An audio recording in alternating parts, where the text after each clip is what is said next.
In the outskirts of Louisville, Kentucky, the abandoned Waverly Hills Sanatorium loomed against the darkening sky. Once a beacon of hope for tuberculosis patients, it now stood as a crumbling monument to suffering and death. On this fateful night, 5 friends Jake, Sarah, Mike, Lisa, and Tom approached the infamous building, their excitement tinged with nervous energy. The group had come to Waverly Hills for a challenge, 24 hours locked inside the most haunted place in America. No phones, no outside contact, just them and whatever lurked within those decaying walls. As they gathered their equipment from the car, the friends went over their plan. They would split up to cover more ground, with strict instructions to regroup at midnight. As the sun dipped below the horizon, casting long shadows across the overgrown grounds, the 5 friends entered Waverly Hills. The heavy doors creaked shut behind them, sealing them inside the sanatorium's oppressive darkness. Little did they know, they were about to face horrors far beyond anything they could have imagined.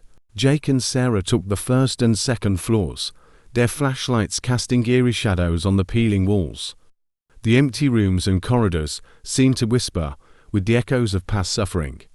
As they explored, Sarah couldn't shake the feeling that they were being watched. More than once, she caught glimpses of shadowy figures darting just out of sight. On the 3rd and 4th floors, Lisa and Tom encountered their own terrors. The legend of Timmy, the ghostly child said to haunt these halls, proved all too real. Childish laughter echoed through empty rooms, followed by the bouncing of an unseen ball. When they tried to investigate, they found themselves fleeing in terror from an unseen presence that pursued them down the darkened corridors. Mike, ever the daredevil, had chosen to explore the infamous 5th floor alone. As he entered room 502, known for its tragic history of suicide, the temperature plummeted. His breath frosted in the air as an otherworldly scream pierced the silence. The door slammed shut, trapping him inside as something heavy fell from the ceiling with a sickening thud. As midnight approached, the 4 friends regrouped in the main lobby, their faces pale with fear. But Mike was nowhere to be found.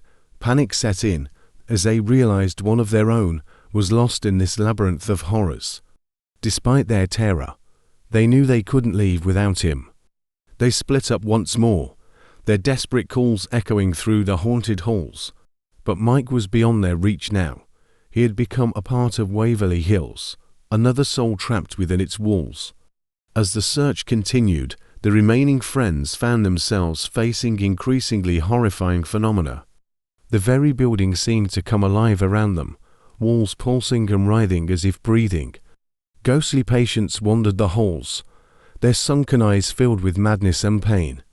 Sarah, separated from the others, found herself pursued by a nightmarish creature, an emaciated being with skin stretched tight over its bones, its dead eyes fixed upon her with hungry intent. Her screams echoed through the sanatorium as she fled, the creature always just a step behind.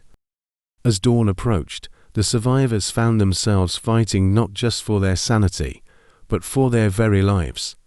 They barricaded themselves in a room, the sounds of otherworldly horrors clawing at the door. When Sarah finally rejoined them, her eyes were wild with terror, babbling about the walls being alive. In a desperate bid for escape, they made their way to the Body Chute, the tunnel once used to discreetly remove the bodies of deceased patients. But as they descended into its depths, they made a chilling discovery. The walls were covered in grotesque murals depicting their own torture and deaths. And there, slumped against the wall, they found Mike. But the Mike they found was no longer their friend. His eyes were black voids, his voice distorted as he spoke of ancient, hungry things that had been awakened by their presence. In that moment, the terrible truth dawned on them. Waverly Hills had never been haunted by the ghosts of its past. It was something far worse, a malevolent entity that had been waiting all these years for fresh souls to consume. The walls of the tunnel began to close in, fleshy tendrils reaching out for the friends. They ran, their screams echoing through the Body Chute as they fled from the horrors behind them.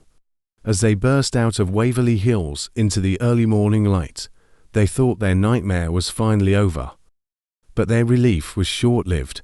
As they looked around, they realized the landscape had changed. The city of Louisville was gone, replaced by an endless expanse of decaying buildings that all looked like Waverly Hills. They had escaped the sanatorium, only to find themselves trapped in a far larger prison, a nightmare realm where Waverly Hills was just the beginning. Their anguished cries echoed across this new, terrifying world as the realization set in. They had come to Waverly Hills seeking thrills and adventure.